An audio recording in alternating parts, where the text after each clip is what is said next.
வணக்கம். நாம இன்னைக்கு பார்க்க போறதுன்னா எட்டுத்தொகை நூல்களில் புறநூல்கள்.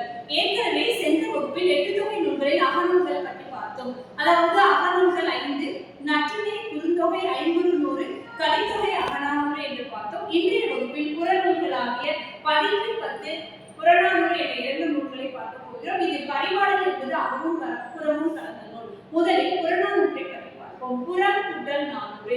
ஏற்கனவே நம்ம அகம் புறம் என்பதை பற்றி பார்த்திருக்கிறோம். அகம் என்றால் ஒருவருடைய உள்ளத்து உணர்வுகளை பற்றி கூறுவது. புறம் என்றால் புற வாழ்க்கை, அதாவது மன்னனது கொடை, சிறப்பு, மக்களின் பலம், மக்களின் ஈழத்தன்மை, அவர்களுடைய வாழ்க்கை முறை, பழக்க வழக்கங்கள், ஆட்சி சிறப்பு இவற்றையெல்லாம் பற்றி பேசுகின்ற நிலையில் புறம் என்ற நிலை அமைகிறது.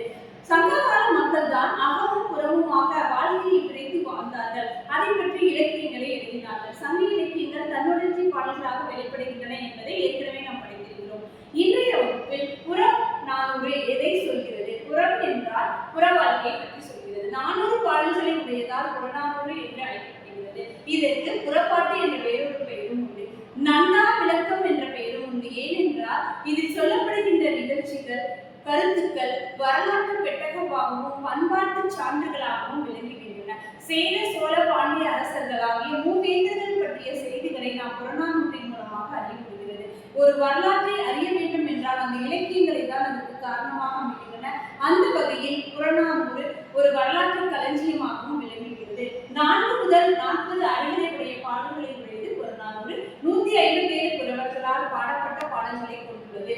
இது 400 பாடல்களை உடையது. இதற்கு கடவுள் வாழ்த்தோடு சேர்த்து 401 பாடல்களும் உள்ளன. புறப்பாடல்கள் என்று அழைக்கப்படுகின்ற இந்த பாடல்கள் மூலம் மக்களின் பழக்க வழக்கங்கள், அவர்களுடைய ஆட்சி சிறப்பு, மக்களுடைய ஆட்சியின் முறைகளில் மன்னனது வாழ்க்கை முறைகள், அவர்களுடைய சிறப்புகளை எல்லாம் நாம் அறிய முடிகிறது. அடுத்ததாக பதிற்று 10 என்ற அந்த பெயரிலேயே 10 பாடல்கள், அதாவது 10 அரசர்களை பற்றி 10 புலவர்கள் பாடிய, அதாவது ஒரு அரசர் பற்றி 10 பாடல்கள் வீதம் 100 பாடல்களை உடையது. ஒரு அரசரை பற்றி ஒரு புலவர் 10 பாடல்களை பாட 100 பாடல்களை உடையதாக பதிற்று 10 விளங்குகிறது. ஒவ்வொரு 10ற்கும் ஒரு சிறப்பு உண்டு என்ற வகையில் இந்த புலவர்கள் பாடல்களை எழுதியுள்ளனர். மிகச்சிறந்த பாடல்களை உடைய இந்த அணிகள் மிகவும் கடினமாக நடையில் இருப்பதால் இதற்கு இரும்பு கோட்டை என்ற பெயரும் உண்டு. அதை தவிர புலவர்கள் பாடிய நிலைகளில் பாடவி வேந்து, வேந்துகளை பாடியதால் பாடவி வேந்து என்ற ஒரு சிறப்பு பெயரும் பதிற்று 10ற்கு உண்டு. இதில் மிகவும் சிறப்பானது என்னவென்றால் இந்த 100 பாடல்களும் சேர மன்னர்களை பற்றி மட்டுமே கூறுகிறது என்ற வகையில் சேர மன்னர்களின் சிறப்புகளை சொல்கின்ற சங்க இலக்கிய பாடல் ஒன்று உண்டு என்றால் அது பதிற்று 10 தான். ஒவ்வொரு 10ற்கும் ஒவ்வொரு புலவர்கள் பாடிய பாடல்கள் மிகச்சிறந்த பாடல்களாக எடுத்தமைக்கின்றன. ஒவ்வொரு 10ன் இறுதியிலும் அதனுடைய வண்ணம், தூக்கு, பரிசு பெற்ற நிலைகள், என்ன பரிசுகளை வழங்கினர், யார் வழங்கினர், யாருக்கு வழங்கினர் என்ற நிலைகளில் இப்பாடல் அமைகிறது. இந்த பாடல் வகைகள் சங்க இலக்கியத்திற்கு சிறப்பு சேர்க்கின்ற வகையில் அமைகிறது. 10 நூல்களில் சேரர்களையும் சோழர்களையும் சொல்லவில்லை, சேர மன்னர்களை பற்றி மட்டுமே சொல்கின்ற ஒரு நிலை அமைகிறது. அடுத்ததாக பதிற்று 10 என்ன சிறப்பு என்னவென்றால், ஒரு முதல் 10 இறுதி 10 கிடைக்காத போது மீதி உள்ள 2ஆம் 10லிருந்து 8 10கள் சொல்கின்ற நிலையில் ஒவ்வொரு அரசர்களை பற்றிய சிறப்புகளை நம்ம பார்க்க முடிகிறது. அதிலும் குறிப்பாக கபிலரும் பலரும் பாடிய பாடல்கள், பாடிய 10கள் மிகவும் சிறப்பு பெற்றவர்களாகவும் விளங்குகின்றன.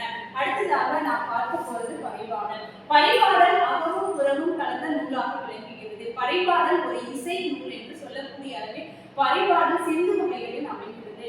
அதாவது 25 முதல் 400 அடிகளை உடைய பாடல்களை கொண்டது பரிபாடல். 13 புலவர்களால் பாடப்பட்டது. பரி என்றால் குதிரை. ஒரு குதிரை எவ்வாறு தன்னுடைய பயணத்தில் நடைகளில் பிரிந்து வேகமாக செல்கிறதோ அதுபோல இதில் உள்ள பரிபாடலில் உள்ள பாடல்கள் பண்களாக பிரிந்து அழகிய ஓசையுடன் வெளிப்படுவதால் இதற்கு பரிபாடல் என்ற பெயரும் உண்டு. 70 பாடல்களே பரிபாடலில் உள்ளன. ஆனால் நமக்கு கிடைக்கக்கூடியவை வெறும் 22 பாடல்களே. திருமாலை பற்றிய 6 பாடல்களும், முருகனை பற்றிய 8 பாடல்களும், கையை பற்றிய 8 பாடல்களுமே கிடைக்கின்றன. இந்த பாடல்களை வைத்தே நம் பரிபாடலின் சிறப்பை அறியப்படுகிறது. இவ்வாறு 8 தொகையானது 8 நூல்களின் சிறப்பை குறிக்கின்ற போதிலும் முதல் 5 நூல்கள் அகநூல்களாக அமைய குறுந்தொகை, நற்றிணை, ஐங்குறு நூறு, அகநானூறு, கலித்தொகை என்ற நூல்கள் அகநூல்களாக அமைகின்றன. அதில் பதிற்று கத்தும் புறநானூறும் புறநூல்களாக அமைய பரிபாடல் அகமும் புறமும் கலந்த ஒரு இலக்கிய நூலாக வெளிப்படுகிறது. சங்க இலக்கியம் சங்ககால மக்களின் வாழ்க்கையை மட்டுமல்ல, அவர்கள் எவ்வாறு தங்களுடைய பண்பாட்டிலும் கலாச்சாரத்திலும் சிறந்து விளங்கினார்கள் என்பதை பறைசாற்றுகின்றன. விருந்தோம்பலோடு சேர்த்து வீரமும் காதலும் கனிய சங்க இலக்கிய பாடல்கள் மக்களின் வாழ்க்கையை, இயற்கையோடு இணைந்த வாழ்க்கையை நம் கண்முன் நிறுத்துகின்றன. இந்த சங்க இலக்கியங்கள் நம் உணர்வை தொட்டு செல்கின்ற வகையில் அமைகின்றன என்று சொல்லி சங்க இலக்கிய பாடல்களை படிப்போம், முன்னோர்கள் பற்றி அறிவோம், நம் வாழ்க்கையை இயற்கையோடு இணைந்த வாழ்க்கையாக மாற்றுவோம். நன்றி, வணக்கம்.